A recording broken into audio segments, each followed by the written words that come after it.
আপনি কি কখনোই ভেবে দেখেছেন যে টিভিতে প্রাইভেট কার, হেলিকপ্টার ইত্যাদি দামি জিনিসের বিজ্ঞাপন কেন দেখায় না? আসলে সত্যিটা হলো এই দামি জিনিসগুলো কেনার মতো সত্যিই যাদের সামর্থ্য আছে, অর্থাৎ যারা প্রকৃত ধনী, তারা কখনোই তাদের মূল্যবান সময়কে টিভি দেখে নষ্ট করে না। অন্যদিকে মিডল ক্লাস বা গরিব লোকেরা তাদের দিনের বেশিরভাগ মূল্যবান সময় টিভি দেখা, সোশ্যাল মিডিয়া ব্রাউজ করা কিংবা চায়ের দোকানে বসে আড্ডাবাজি করা ইত্যাদি অপ্রয়োজনীয় কাজের পিছে নষ্ট করে। ফলে তারা দিন দিন আরও বেশি গরিব হতে থাকে। আপনি যদি আপনার মূল্যবান সময়কে কাজে লাগিয়ে ধনী হওয়ার মাধ্যমে নিজের জীবনের স্বপ্নগুলোকে পূরণ করতে চান, তবে এই ভিডিওটিকে প্রথম থেকে শেষ পর্যন্ত একটানা মনোযোগ দিয়ে দেখতে থাকুন। চলুন তাহলে শুরু করা যাক। আমরা সাধারণত দুইভাবে ইনকাম করি, অ্যাক্টিভ ইনকাম, প্যাসিভ ইনকাম। আমরা যতক্ষণ কাজ করি শুধুমাত্র ততক্ষণ সময়ের জন্য যদি আয় হয় তাহলে সেটাকে বলে অ্যাক্টিভ ইনকাম, যেমন যে কোনো ধরনের চাকরি, কিংবা যারা শারীরিক পরিশ্রম করে যেমন রিক্সা চালক, রাজমিস্ত্রি, দিনমজুর, এনারাও অ্যাক্টিভ ইনকাম করে। এসব অ্যাক্টিভ ইনকামের সবচাইতে বড় অসুবিধা হলো যেদিন কাজ থাকে না সেদিন আর টাকা উপার্জন হয় না। ফলে যারা অ্যাক্টিভ ইনকাম করে তাদেরকে প্রায় সময়ই আর্থিক অসুবিধার সম্মুখীন হতে হয়। অন্যদিকে প্যাসিভ ইনকাম হলো এমন একটা ইনকাম সোর্স যেখানে কাজ করলেও টাকা আয় হয়, আবার কাজ না করলেও টাকা আয় হতে থাকে।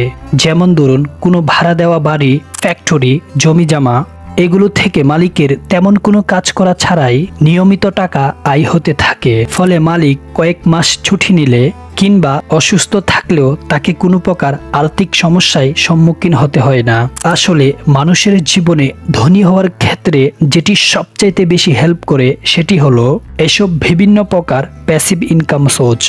এখন চলুন ধনী কিংবা গরিব হওয়ার মূল জিনিস অ্যাসেট এবং লায়াবিলিটির মধ্যে আসল পার্থক্যটা জেনে নেই।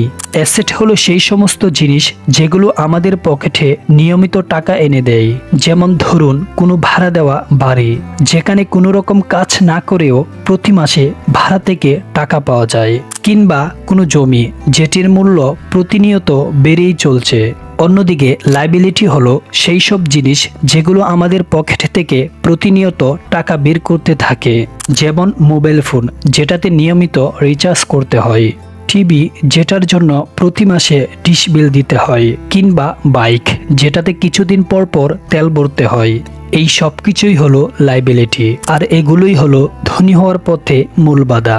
ধরুন আপনার কাছে 50,000 টাকা আছে। আপনি চাইলে এই টাকাগুলোকে দুইভাবে খরচ করতে পারেন। আপনি চাইলে এই টাকাগুলো দিয়ে একটা দামি মোবাইল ফোন কিনতে পারেন, কিংবা সেটিকে ব্যাংকে এফডি অথবা ফিক্সড ডিপোজিট করেও রাখতে পারেন।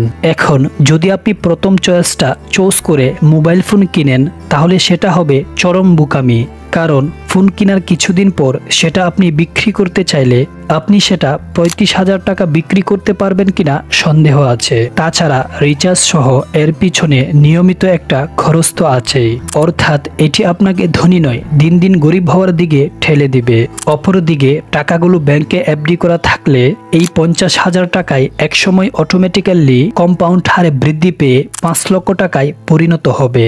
তার মানে আমরা কিছুই কিনবো না? না না, অবশ্যই কিনবেন, তবে যদি সেটা আপনার পকেটে টাকা আনতে সাহায্য করে। ধরুন আপনি একটা ফোন কিংবা ল্যাপটপ কিনে কাজ করতে চান অনলাইনে টাকা ইনকাম করার জন্য, সেক্ষেত্রে এগুলো কিনা অবশ্যই ঠিক আছে। কিন্তু যদি আপনি শুধুমাত্র মুভি দেখা, গান শোনা, গেম খেলা কিংবা সোশ্যাল মিডিয়াতে সময় অপচয় করার জন্য এসব ডিভাইস কিনতে চান তাহলে এগুলো না কিনাই ভালো।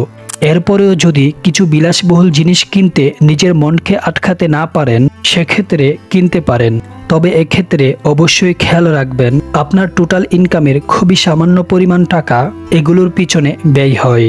অর্থাৎ এগুলো কেনার পূর্বে অবশ্যই আপনার আয় বাড়াতে হবে। তবে সাবধান, লোন কিংবা টাকা ধার করে এগুলো কখনোই কিনবেন না।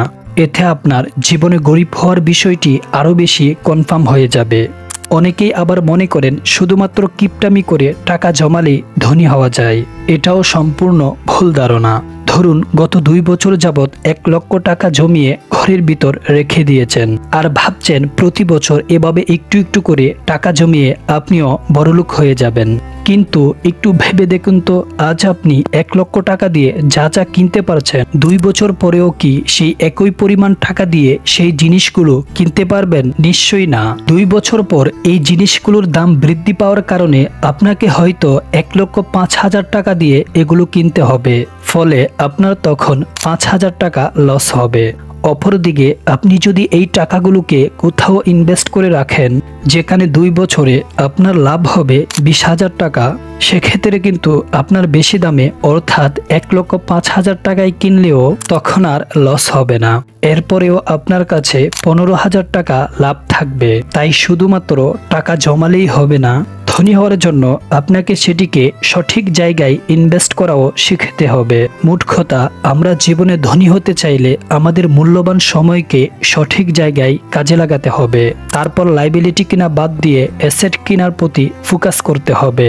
তারপর টাকা জমানোর পাশাপাশি সেগুলোকে সঠিক জায়গায় ইনভেস্ট করতে হবে। এরপর সবচাইতে বেশি ইম্পর্টেন্ট, আপনাকে অবশ্যই কয়েকটা প্যাসিভ ইনকাম সোর্স ক্রিয়েট করতে হবে।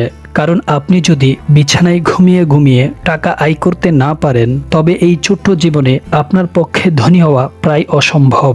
আশা করি আজকের ভিডিওটি আপনাদের ভালো লেগেছে। নেক্সট কোন বিষয়ে ভিডিও বানিয়ে আপনাদেরকে সাহায্য করব অবশ্যই কমেন্ট বক্সে জানিয়ে দিবেন। আর এমনই রিচ মাইন্ডের ভিডিও পেতে চ্যানেলটি সাবস্ক্রাইব করে রাখতে পারেন।